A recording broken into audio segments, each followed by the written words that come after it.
I was teaching on the courts of heaven on a Friday night. Well, Saturday morning we come back, and there was a gentleman that had been in the meeting the night before that had been rushed to the hospital early that morning.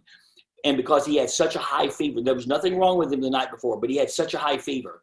And they said they couldn't get it down. And they literally said he's going to die. We can't get it down. If we can't get it down, that's going to fry his brain. That's what they said.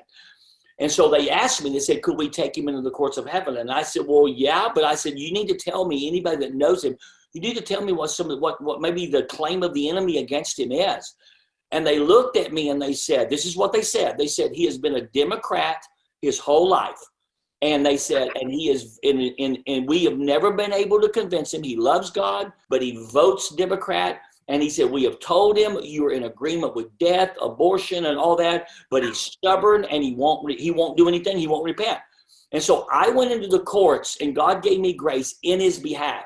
And we repented in his behalf for his vote, for the way he had voted, because it had put him in agreement with the spirit of death.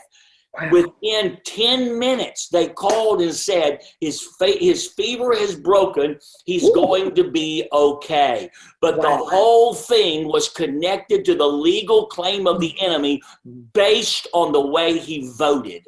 And I try to tell people how we vote is so important because it is legal activity in the spirit world, just like it's legal activity in the natural world. It's legal activity in the spirit world. So listen, we have to vote right. We have to vote in agreement as much as we can with the principles of God and what God says.